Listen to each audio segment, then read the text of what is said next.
Kenobi. Kenobi! Hey guys, this is Green Warrior 291.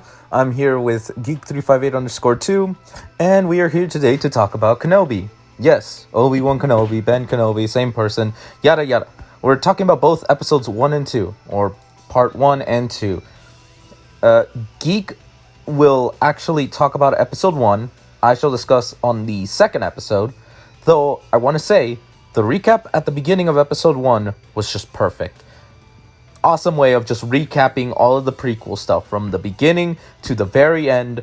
It was just amazing getting a reminder of all the things of that first 3 episodes. It's just amazing. Now, I do want to warn you, this is a long video.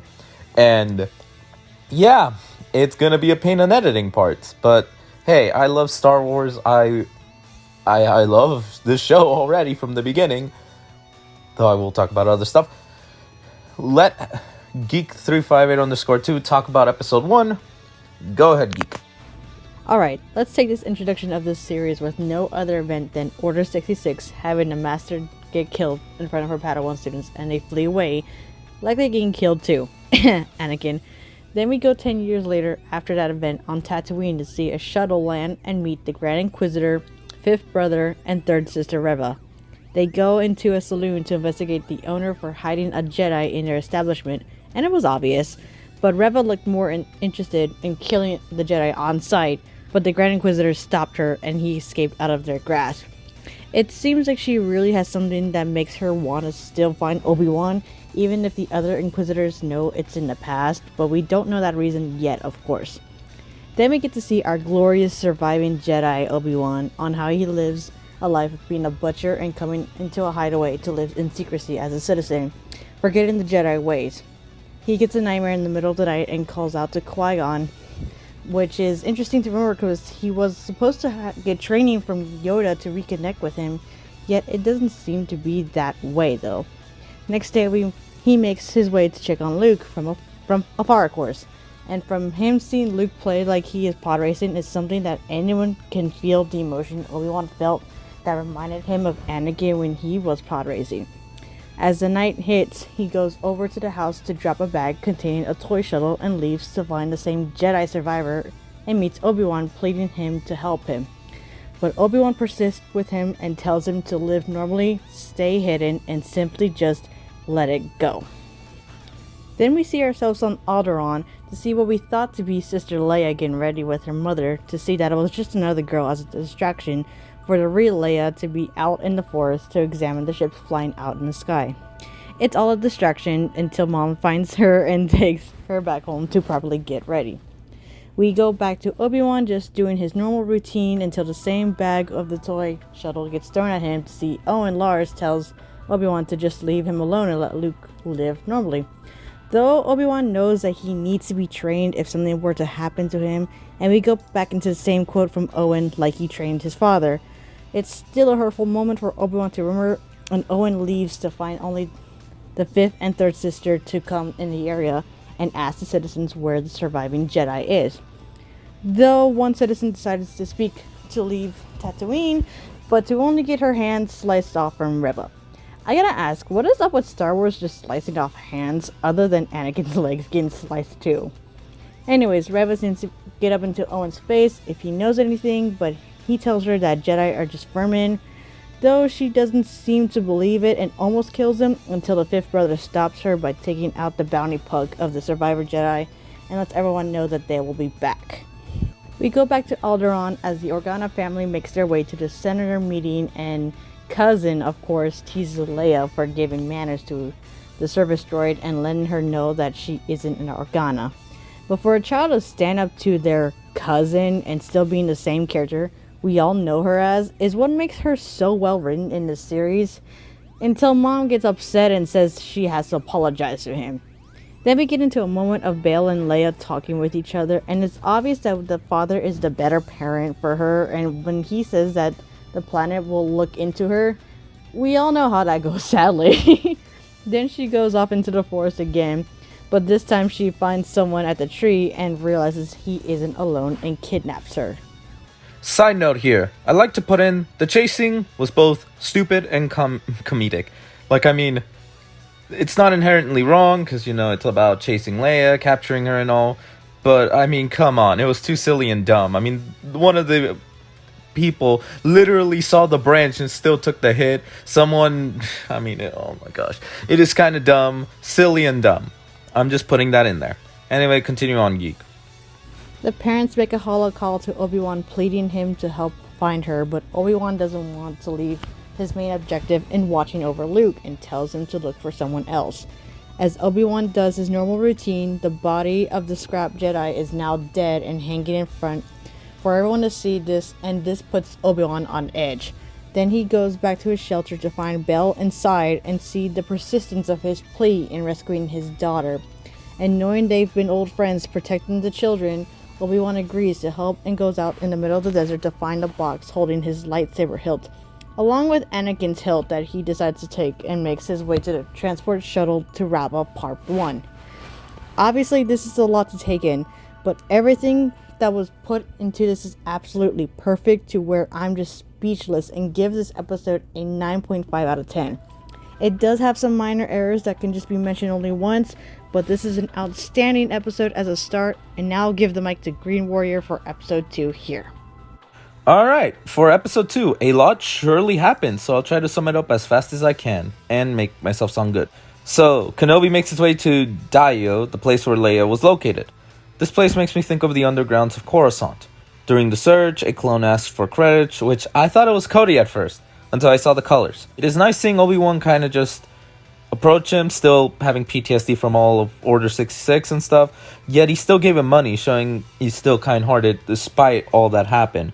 After that scene, some random girl tries to sell drugs to him, which, honestly, that's funny. It's like the death sticks thing. Wanna buy some death sticks? You don't want to sell me death sticks. I don't want to sell you death sticks. You want to go home and rethink your life. I want to go home and rethink my life.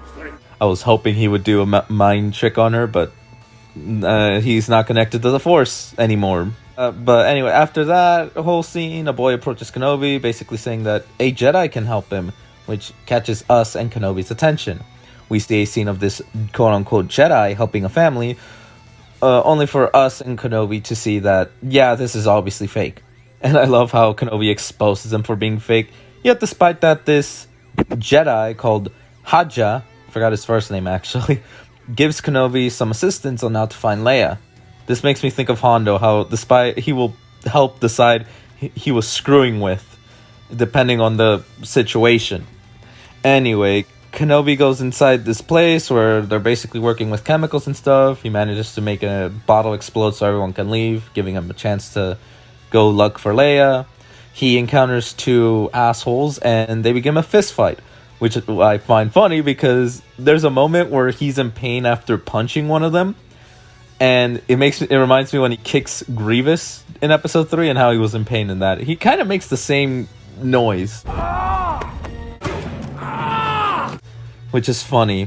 Anyway, after this, he enters a obvious trapped room, which makes me question whether Kenobi knew it was a trap and fell for it just so he can get who captured Leia, or he genuinely fell for it. Either way, two bounty hunters grab him. The third one, which is the main one, punches him in the gut, takes a few jabs at Kenobi, takes his lightsaber, mocks him some more, only for Kenobi to use the said drug that the other girl gave him earlier on to literally make them all three, not himself, all three bounty hunters get high, get trapped in a room all high. He escapes, he finds Leia, and funny enough, she basically hits him with a chair and attempts to escape, thinking that Kenobi is a kidnapper, which is logical. The two chat. He basically says that Bail sent him. Leia's like, well, where's my army? Like, assuming that her father would still send an army, which, by the way, he probably should have, but that'll go in a whole separate video. The two do manage to escape, while Reva finds the three bounty hunters all high, which I gotta say, that's just funny. Anyway, next scene, Leia notices Kenobi's lightsaber, making her reasonably think that he's a Jedi, and comments on how he looks all, well, beaten up and stuff. Doesn't go more into it though. He tells her what's their objective, like basically what they have to do. She rushes off only for one of the creatures of that planet to scare her into listening to Kenobi's instructions.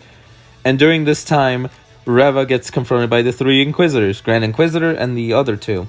She gets roasted to hell and is basically said, "You're irrelevant to this mission now," which generally pisses off the very reckless sister. And she basically just puts a bounty on the Jedi Master. All I see is Reva being a child. If anything, an annoying brat that doesn't listen, but that's just my thoughts on that. Going back to Kenobi and Leia, the 2 are walking around until Obi-Wan sees that he has a bounty on him, which honestly makes him see just how annoyingly difficult this situation has gotten. Kenobi introduces himself as Ben, which Leia catches that it isn't a Jedi name and notices some other things, which there's a phrase here, I will quote it myself. "You think the less you say, the less you give away, but really, it's the opposite." That phrase was such a badass line that even I questioned, along with Obi-Wan, just how old she is. Which Leia responds 10, and Kenobi's like, "You don't act like your age," and she does the, "Oh, thank you," which I know people don't generally like that, but Leia has always been like this. Even in Rebels, in all the original trilogy, she's always been like that. It's not in a mean-spirited way, it's more or less of a confident way. Just want to clarify that. We go back to the boy showing the fake Jedi that they could have had the reward, which prompts him to get up with the Bastard while saying, "Let's get to him first." This becomes relevant later. Returning to our 2 heroes, I will call Leia and Obi-Wan heroes since they technically are the protagonists. They end up in a hallway where Kenobi knocks out this bounty hunter in such a badass way. And then we switch to the 2 Inquisitors, the main one and another one, having a chat with the Grand Inquisitor, knowing that Kenobi isn't someone to underestimate. And during this is where they immediately, along with the other sister, find out that, yeah, there's a bounty hunter on him, like a bounty on him. Obviously, he knows who did it, and obviously he's pissed. Rightfully so. Which, honestly, I don't know what Reva was thinking. Honestly, it's like, I'm surprised that he hasn't killed her on the spot for having disobeyed him already multiple times. Vader would have done it. You disobey him, you're dead. Grand Inquisitor should have been like, alright, you're dead. Anyway, there is a point where she's just on some tall building trying to be Batman. I kid you not, and it fails. Anyway, Leia messes with her Lola droid, said it was destroyed. Well, sad.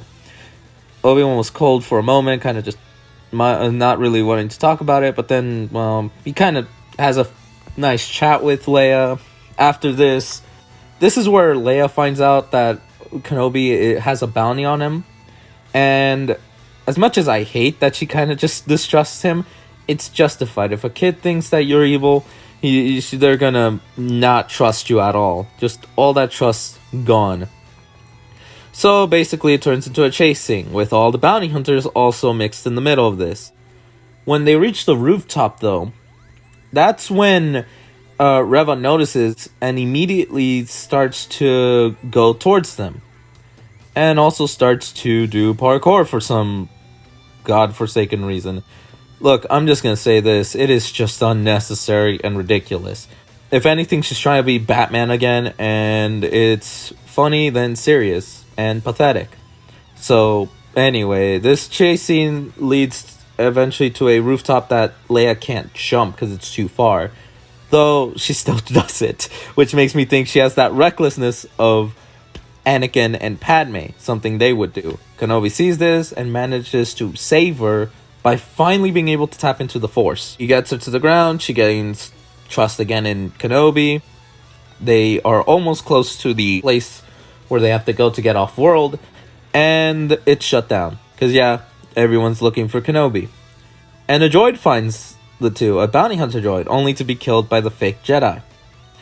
who returns to save the day and actually shows in a plot twist that I probably should have seen this coming, but I didn't.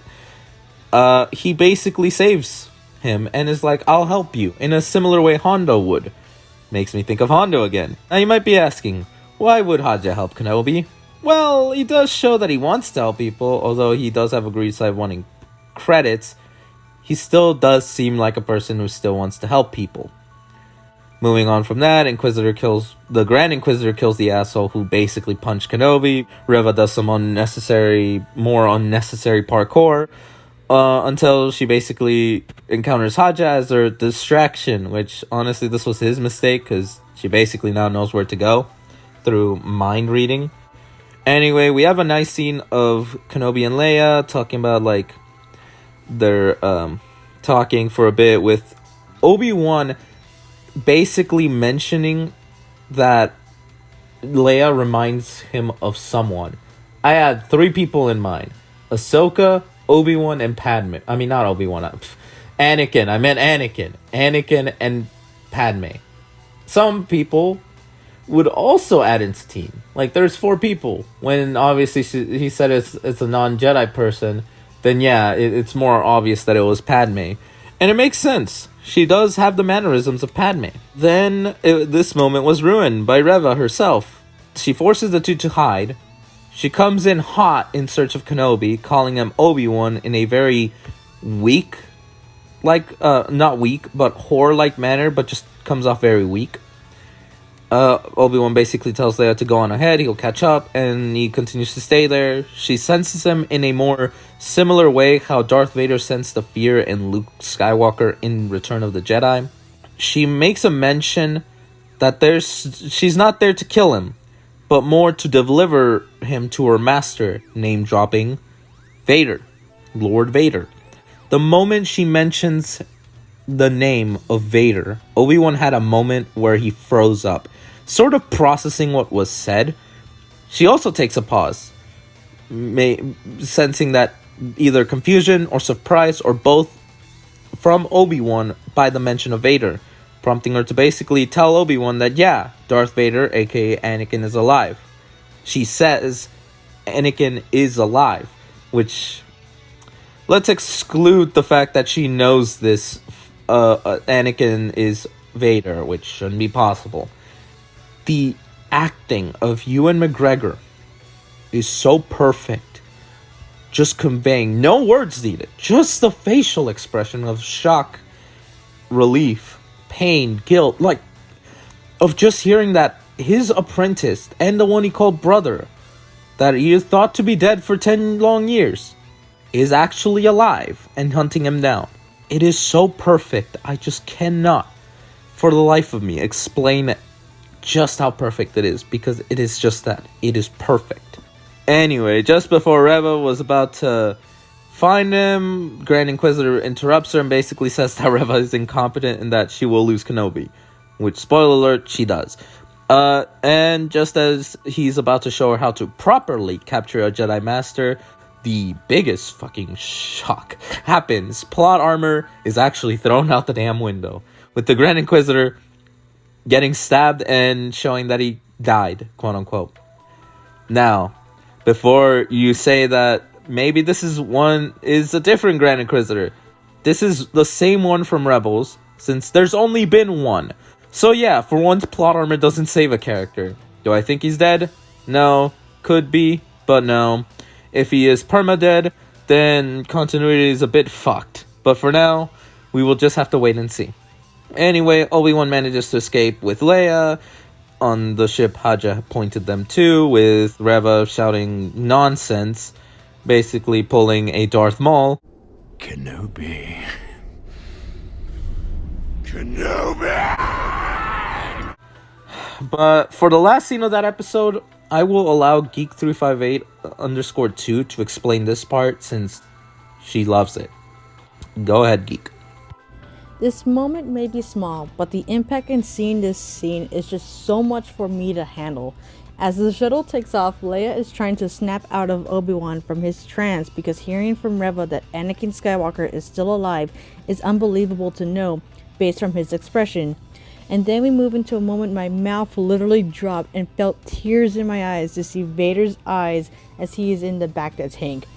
These tears were both fear, knowing that this is going to be a heartbreaking moment to see both him and Obi-Wan fight again, and of joy since it's been so long since we've seen Hayden come back to the Star Wars universe again, and Vader is my favorite villain, obviously. And of course we can't end off yet without his famous breathing. Overall, 9.5 out of 10 for this episode. The parkour was stupid and unnecessary. Reva is annoying as hell, but before I say anything more about her, we need to learn a bit more. But that doesn't change that she's annoying as hell and very reckless. Grand Inquisitor's death was the one thing where me and Cool Ken, because we watched it together, we were like, what? What? What the fuck? That is the first time I was caught off guard by just something random like that happening. And that is rare for me to get caught off guard by things I am 100% positive will happen. So, for sure, that shock was a surprise, for sure. But one I'm not sure is welcome. Seeing just a bit of Vader in the end was fucking amazing. Once again, overall, it was a pretty damn good episode. 9.5 out of 10. I also want to add that with Obi-Wan thinking about Leia's stubbornness, it honestly made me first thought of Satine. Come on, at least some of us had that thought when he said she and would have had a small thought about her.